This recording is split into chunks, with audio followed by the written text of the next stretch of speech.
और what's up guys, क्या हाल चाल। I hope you having a good time and तुम्हारी पढ़ाई भी अच्छे से चल रही होगी। आज के लेक्चर में अपन input tax credit ITC cover करेंगे।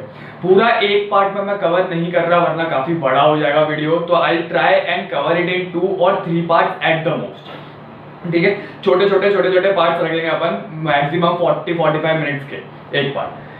चैप्टर इंपॉर्टेंट है from examination point of view, काफी इंपॉर्टेंट है। प्रैक्टिकल क्वेश्चन भी आएगा इसमें से एंड थियरी भी आ सकता है। क्वेश्चन डेफिनेटली आएगा इसमें, ठीक है।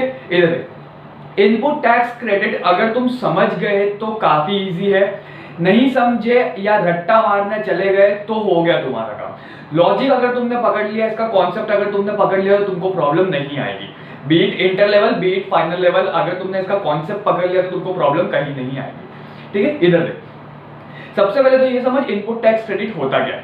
Input tax credit, input tax, पहले इनपुट मतलब क्या, आवण क्या आता है जब अपन परचेज करते तब गुड्स, ठीक है, या जब अपन सर्विसेज लेते तब, ठीक है।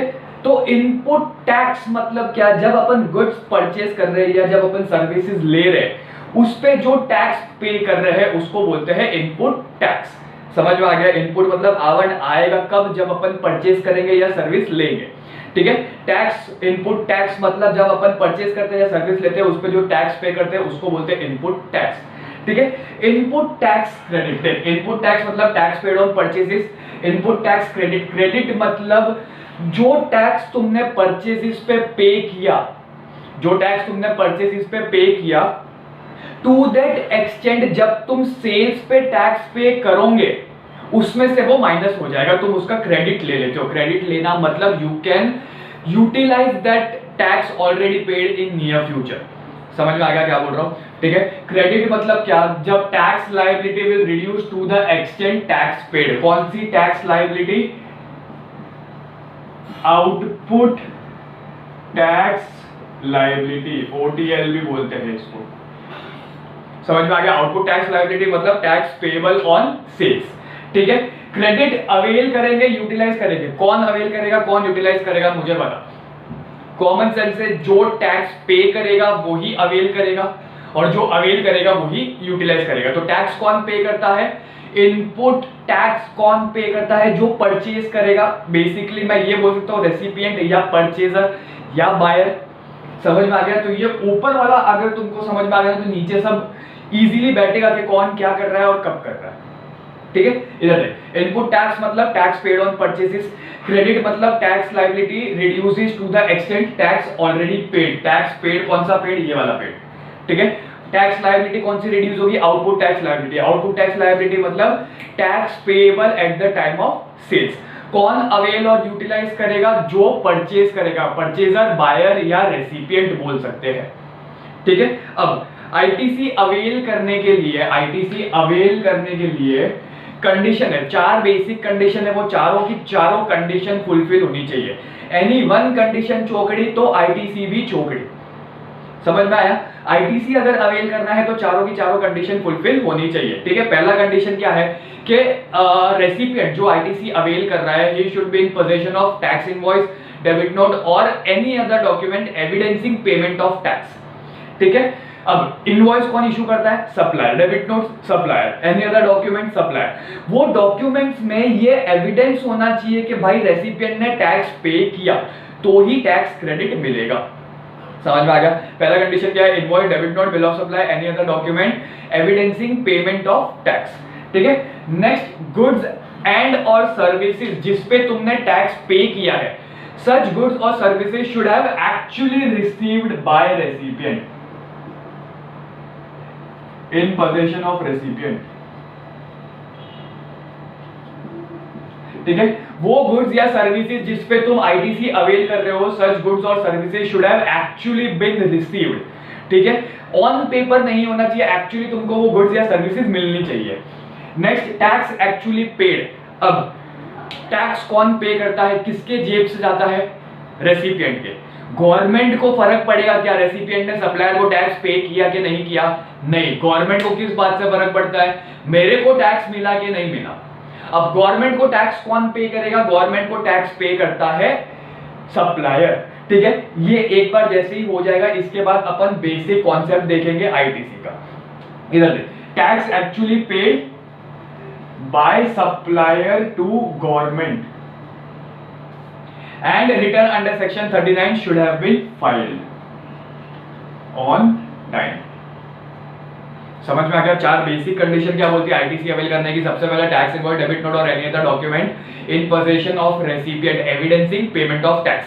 दूसरा, वो गुड्स एंड सर्विसेज जिस पे तुम आईटीसी अवेल कर रहे हो, सच गुड्स और services should have been actually received. ठीक है। तीसरा, tax should have been actually paid. Actually paid by recipient to supplier की बात हो रही है क्या? नहीं।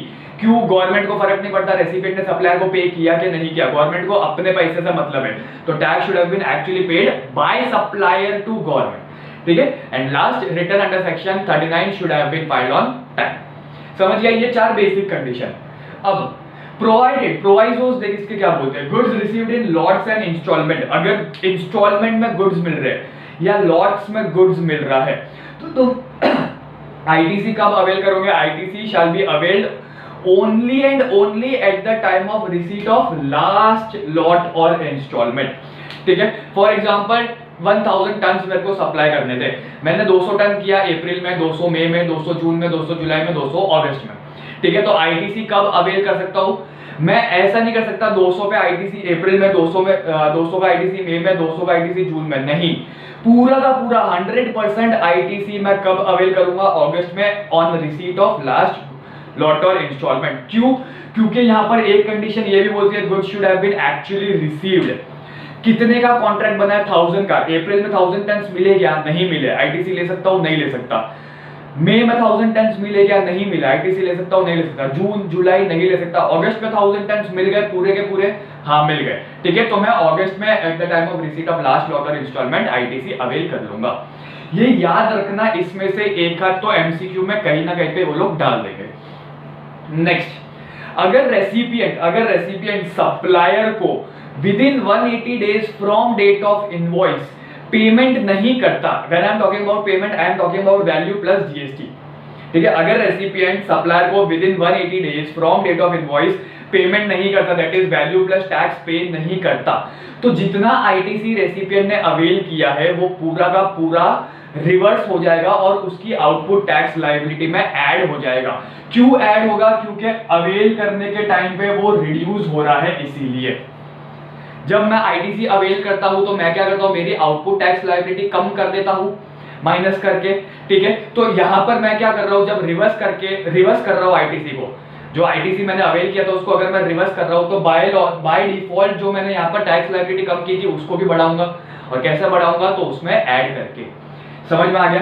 देख, क्या याद रखना है, अगर रेसिपिएंट ने सप्लायर को within 180 days value plus GST पे नहीं किया फ्रॉम डेट ऑफ इनवॉइस, तो जितना आईटीसी उसने अवेल किया था, ठीक है, और अवेल करके जितना आउटपुट टैक्स लायबिलिटी उस टाइम पे कम किया था, टू दैट एक्सटेंट वो वापस रिवर्स करके आउटपुट टैक्स लायबिलिटी बढ़ा देगा। समझ में आ गया?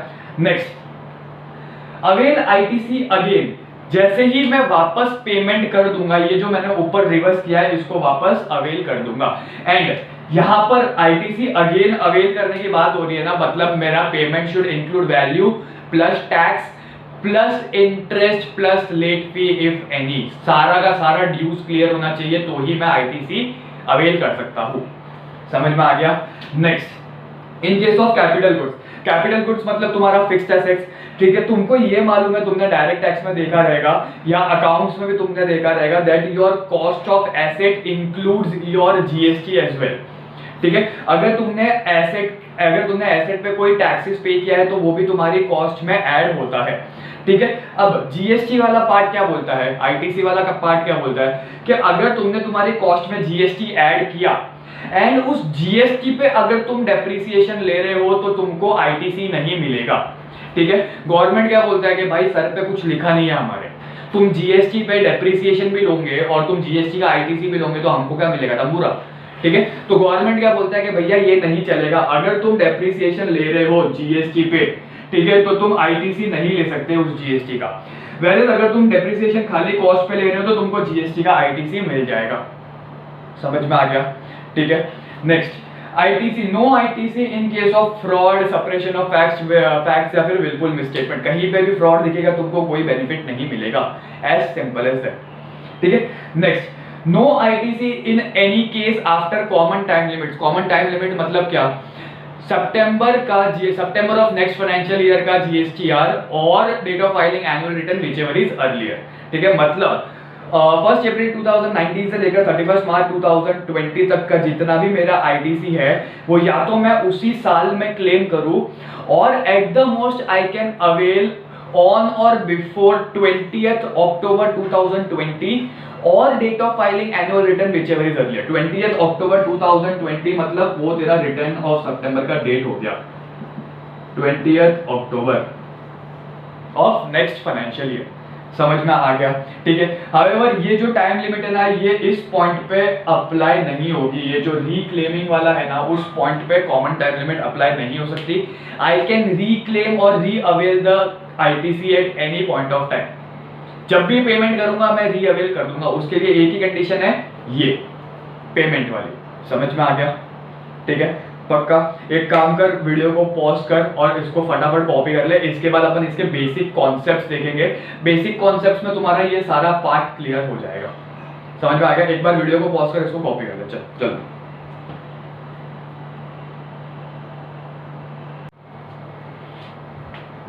चल अभी तक अपन ने जितना भी किया, ठीक है, 10 मिनट पहले जितना भी अपन ने पढ़ा उसका पूरा का पूरा क्लैरिफिकेशन अपने को एक एग्जांपल से मिल जाएगा। ये एग्जांपल क्या बोलता है, यहाँ पर सप्लायर है, रेसिपिएंट 1 है, रेसिपिएंट 2 है एंड एंड कंज्यूमर है। ठीक है, केस 1 में सप्लायर है और रेसिपिएंट 1 है। केस 2 में जो अपना रेसिपिएंट 1 है वो सप्लायर हो जाएगा एंड केस 3 में जो अपना रेसिपिएंट 2 है वो सप्लायर हो जाएगा।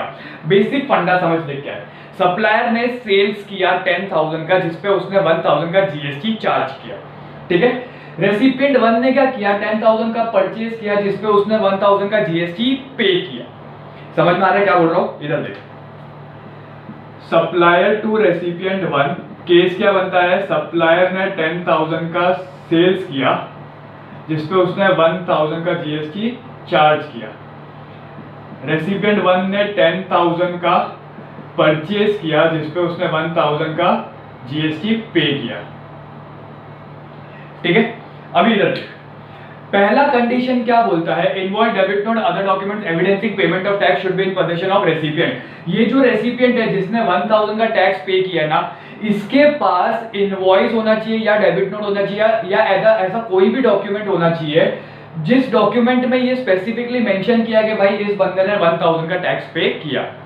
समझ में आ गया? ठीक है, अब केस से क्या होता है, सप्लायर ने क्या किया, 10,000 का सप्लाई किया और उस पे 1,000 का जीएसटी चार्ज किया। रेसिपिएंट क्या करता है, 10,000 इसको पेमेंट करता है प्लस इसको जीएसटी पे करता है। सप्लायर क्या करेगा, वो टैक्स जो उसने कलेक्ट किया वो गवर्नमेंट को पे करेगा। समझ में आ गया? ठीक है, थर्ड कंडीशन क्या बोलता है, tax should have been actually paid by supplier to government. तो ये कंडीशन फुलफिल होनी चाहिए। ठीक है, सेकंड कंडीशन क्या बोलता है, जो रेसिपिएंट आईटीसी अवेल कर रहा है 1,000 का, जिस गुड्स या सर्विसेज पे अवेल कर रहा है वो उसको एक्चुअली रिसीव होनी चाहिए। तो ये कंडीशन भी एक फुलफिल हो जानी चाहिए। ठीक है, एंड लास्ट रिटर्न फाइल करना चाहिए। अभी देख, रेसिपिएंट 1 ने क्या किया, 1,000 का टैक्स पे किया, उस 1,000 का इसने आईटीसी ले लिया। इनपुट टैक्स क्रेडिट जो उसने परचेज किया 10,000 का, उस पे जो उसने टैक्स पे किया ये हो गया input tax, that is tax paid on purchases. ठीक है, उसका उसने क्रेडिट ले लिया। क्रेडिट लेना मतलब टैक्स लायबिलिटी को रिड्यूस करना। कैसे वो अभी मालूम पड़ेगा थोड़ी देर में। इधर देख, रेसिपिएंट 1 ने क्या किया, 12,000 का सेल किया रेसिपिएंट 2 को। ठीक है, उससे उसने 1,200 का जीएसटी कलेक्ट किया। अब रेसिपिएंट 1 को कितना पे करना है गवर्नमेंट को, जितना उसने कलेक्ट किया। तो उसने कितना कलेक्ट किया, 1,200। कैसे, सप्लायर ने अगर 1,000 कलेक्ट किया तो उसको गवर्नमेंट को कितना पे करना पड़ा, 1,000। रेसिपिएंट ने कितना कलेक्ट किया, 1,200। गवर्नमेंट को कितना पे करेगा, 1,200 तो उसने कलेक्ट किया, वो हो गया उसका आउटपुट टैक्स लायबिलिटी। अब इनपुट टैक्स क्रेडिट क्या करता है, it reduces your output tax liability to the extent tax paid. मतलब क्या, मेरा जो आउटपुट टैक्स लायबिलिटी है 1,200 का, वो रिड्यूस हो जाएगा to the extent tax paid. मैंने कितना टैक्स पे किया, 1,000 का, तो टू द एक्सटेंट 1,000 रिड्यूस हो जाएगा, बैलेंस 200 गवर्नमेंट को चला जाएगा। समझ में आ गया? सेम रेसिपिएंट 2 के जेब से कितना गया, 1,200 गया, तो वो क्या करता है, 1,200 का क्रेडिट ले लेता है। उसने 15,000 का सेल किया तो वो सेल पे कितना कलेक्ट करेगा, 1500 का टैक्स उसने कलेक्ट किया।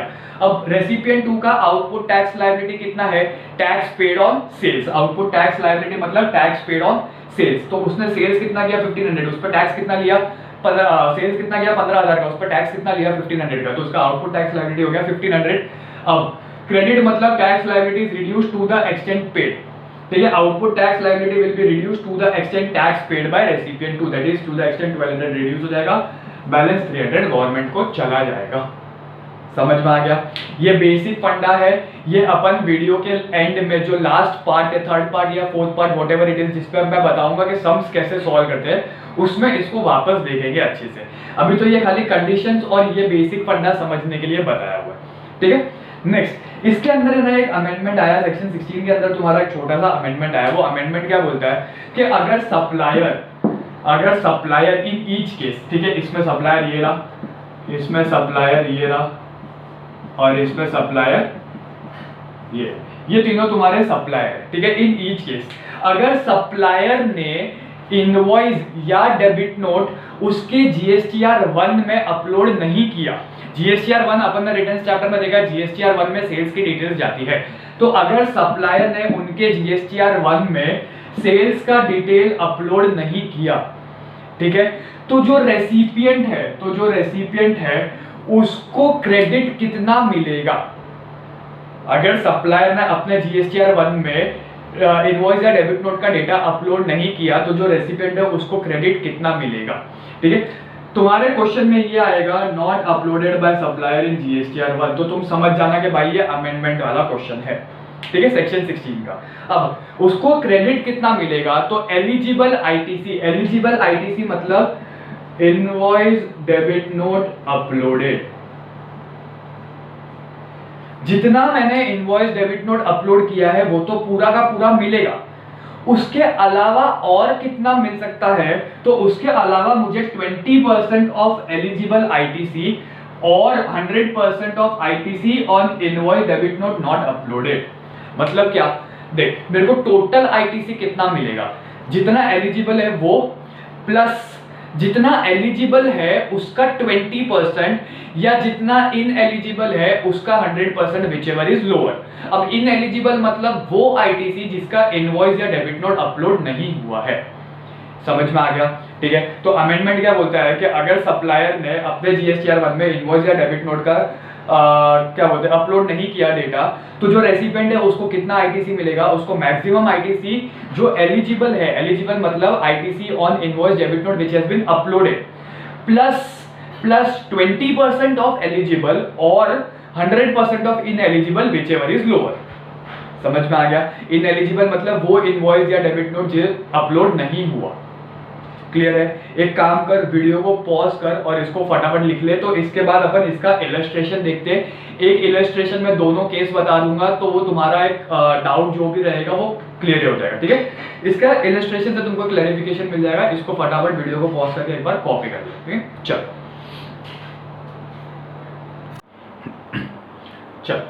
जो अपन ने अमेंडमेंट देखा था ना, ठीक है, वो अमेंडमेंट का अभी सम देख लेते हैं। ये इलस्ट्रेशन से तुमको अमेंडमेंट क्लैरिफाई हो जाएगा, ठीक है। इधर देख, एक रजिस्टर्ड रेसिपिएंट है, वो रजिस्टर्ड रेसिपिएंट को है ना 100 इनवॉइसेस मिलते हैं फ्रॉम वेरियस सप्लायर्स। उसके जितने भी सप्लायर्स थे जिसने उसने परचेज किया रहेगा ना, उन सबसे उसको टोटल 100 इनवॉइसेस मिलते हैं, ठीक है।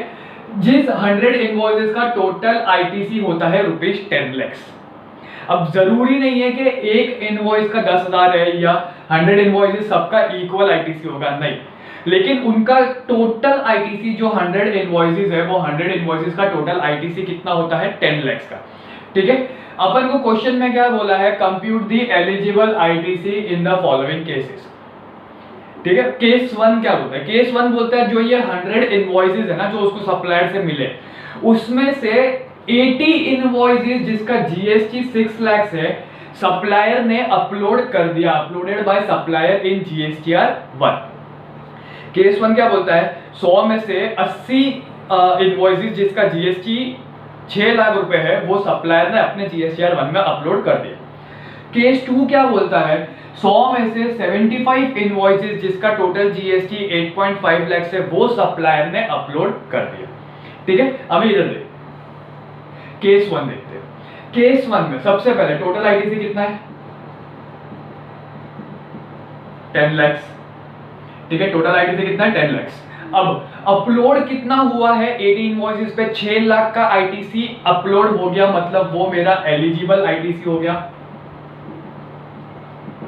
एलिजिबल कितना है, 6 लाख। वो आईटीसी जिसका इनवॉइस या डेबिट नोट अपलोड हो जाता है वो एलिजिबल हो गया।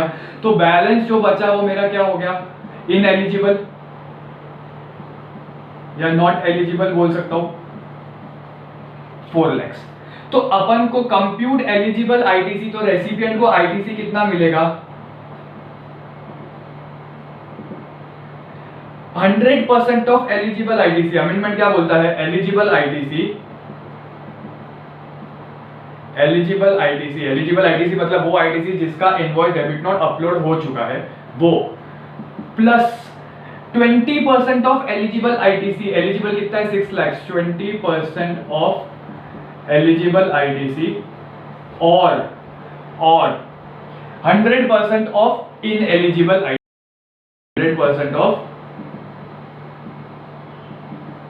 Ineligible ITC whichever is lower.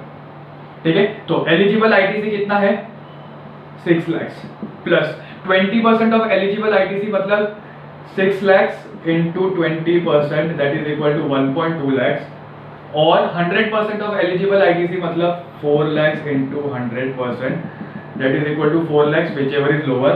मतलब मैं कितना आईटीसी क्लेम कर सकता हूँ, 6 lakh plus whichever is lower 1.2 lakh that is equal to 7.2 lakh. समझ में आ गया, पक्का। ठीक है, अपन ने क्या किया, टोटल आईटीसी में से पहले एलिजिबल आईटीसी निकाल लिया। एलिजिबल आईटीसी मतलब वो आईटीसी जिसका इनवॉइस या डेबिट नोट अपलोड हो चुका है। तो जो भी बैलेंस रहेगा वो तुम्हारा इनएलिजिबल आईटीसी होगा। इनएलिजिबल आईटीसी मतलब वो आईटीसी जिसका इनवॉइस या डेबिट नोट अपलोड नहीं हुआ। ठीक है, ये मैंने निकाल लिया एक बार, तो उसके बाद मेरा सोल्यूशन इजी हो जाएगा। अभी देख, टोटल आईटीसी क्लेम फॉर्मूला क्या बोलता है, eligible ITC plus 20% of eligible ITC और 100% of ineligible ITC whichever is lower. 6 lakh plus 6 into 20% 1.2 lakh और 4 into 100% 4 lakh whichever is lower मतलब 1.2 लाख। तो टोटल आईटीसी 6 प्लस 1.2। समझ में आ गया। इधर देखते हैं टोटल आईटीसी कितना है, 10 लाख। ठीक है, इसमें से एलिजिबल कितना है, 8.5 लाख। तो इनएलिजिबल कितना हो गया, 1.5 लाख। ठीक है, अब आईटीसी क्लेम कितना बोलता है, eligible ITC plus 20% of eligible ITC और 100% of ineligible ITC whichever is lower. ठीक है, एलिजिबल आईटीसी कितना है, 8.5 lakh plus 20% of eligible ITC कितना होगा, 8.5 इंटू 20 और 100% ऑफ इनएलिजिबल। इनएलिजिबल कितना है, 1.5 into 100% whichever is lower that is equal to 8.5 lakh plus 8.5 का 20% कितना होता है, 1.7 लाख। 1.7 लाख और 1.5 lakh whichever is lower 1.5 lakh that is equal to 10 lakh.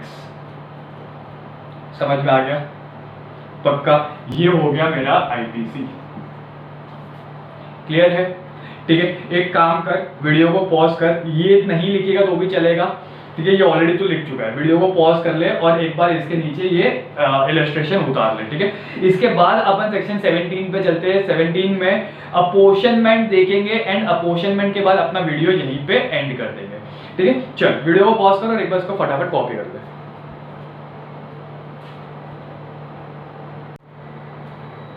चल, सेक्शन 17 अपोर्शनमेंट ऑफ क्रेडिट खत्म करने से पहले एक छोटा सा टॉपिक है बिल टू शिप टू वाला। ठीक है, तो bill to ship to transaction in case of services cover करते हैं। जो सर्विसेज पे एप्लीकेबल है एज इट इज गुड्स पे भी एप्लीकेबल होगा। ठीक है, इधर देखो, नॉर्मल जिंदगी, आम जिंदगी में क्या होता है, सप्लायर सप्लाई करेगा रेसिपिएंट को। ठीक है, रेसिपिएंट उस पर पेमेंट करता है प्लस टैक्स लेता है, वो टैक्स का आईटीसी क्लेम करेगा और रेसिपिएंट आगे सप्लाई करेगा थर्ड पार्टी को। ठीक है, बिल टू शिप टू वाले केस में क्या हो रहा है, बिल टू शिप टू वाले केस में रेसिपिएंट सप्लायर को डायरेक्शन देता है या उसको बोलता है कि भाई मैं तेरे से सर्विस लूं और आगे थर्ड पार्टी को सर्विस दूं, तू एक काम करना डायरेक्टली मेरे बिहाफ पे थर्ड पार्टी को सर्विस दे दे। To which supplier agrees and वो थर्ड पार्टी को सर्विस दे देता है। अब सेक्शन 16 में एक कंडीशन है, कंडीशन फॉर अवेलिंग आईटीसी में एक कंडीशन ऐसी है जो बोलती है दैट गुड्स और services should have been actually received by the recipient. ये केस में तो मुझे दिख रहा है रेसिपिएंट को सर्विसेज मिला और वो सर्विस उसने आगे प्रोवाइड किया, ठीक है। इस केस में रेसिपिएंट को सर्विस मिला क्या? नहीं, डायरेक्टली सप्लायर ने थर्ड पार्टी को सर्विस दे दिया, बराबर। तो गवर्नमेंट क्या बोलता है कि अगर बिल टू शिप टू वाला केस आता है ना जहां पे रेसिपिएंट के डायरेक्शन पे सप्लायर थर्ड पार्टी को दे रहा है सर्विसेज, तो उस केस में डीमिंग प्रोविजन लग जाएगा and it shall be deemed that such services और goods have been received by the recipient and thus just like normal case जहां पे रेसिपिएंट को आईटीसी अवेलेबल हो रहा है, बिल टू शिप टू वाले केस में भी recipient can avail ITC even though उसको गुड्स और सर्विसेज एक्चुअली रिसीव नहीं हुए, but it shall be deemed कि उसको गुड्स एंड सर्विसेज रिसीव हो गए। समझ में आया? जो सर्विसेज के केस में है सेम सर्विसेज की जगह पे गुड्स अप्लाई कर लेना, सेम प्रोविजन लगेगा, ठीक है। चल सेक्शन 17 अपोर्शनमेंट ऑफ क्रेडिट देखते हैं। अपोर्शनमेंट ऑफ क्रेडिट में 4 पार्ट है, ठीक है। अभी देख अपोर्शनमेंट ऑफ क्रेडिट क्या बोलता है। अभी मैंने ये गुड्स परचेज किया, ये गुड्स मैंने परचेज किया, तो इसको मैं इस पे परचेज के टाइम पे मैंने 100 रुपीज का आईटीसी 100 रुपीज का टैक्स पे किया था। तो वो टैक्स जो मैंने पे किया eight the time of purchase वो मेरा इनपुट टैक्स हो गया। तो मैंने क्या किया, वो 100 का क्रेडिट ले लिया, ठीक है। अब इस गुड्स को मैंने पूरा का पूरा बिजनेस पर्पस के लिए यूज किया, तो मुझे क्रेडिट मिलेगा, हाँ मुझे पूरे 100 रुपए का क्रेडिट मिलेगा, ठीक है। केस 1। केस 2, मैंने ये गुड्स को नॉन बिजनेस पर्पस मतलब मेरे प्राइवेट यूज के लिए ले लिया, ठीक है, तो मुझे क्रेडिट मिलेगा नहीं मिलेगा। क्यों? अपोर्शनमेंट सेक्शन 17 का फर्स्ट पार्ट क्या बोलता है, बिजनेस पर्पस के लिए यूज करते हो तो क्रेडिट मिल जाएगा, अदर पर्पस के लिए यूज करते हो तो क्रेडिट नहीं मिलेगा।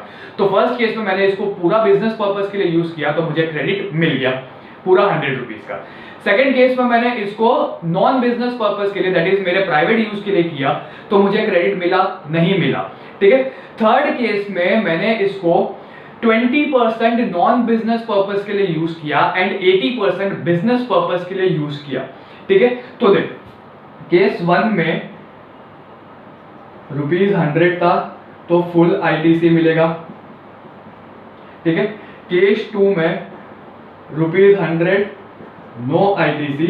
केस 3 में मैंने क्या बोला कि मैंने 20% अदर पर्पस के लिए यूज किया और 80% बिजनेस पर्पस के लिए यूज किया, तो उस केस में ₹20 नो आईटीसी,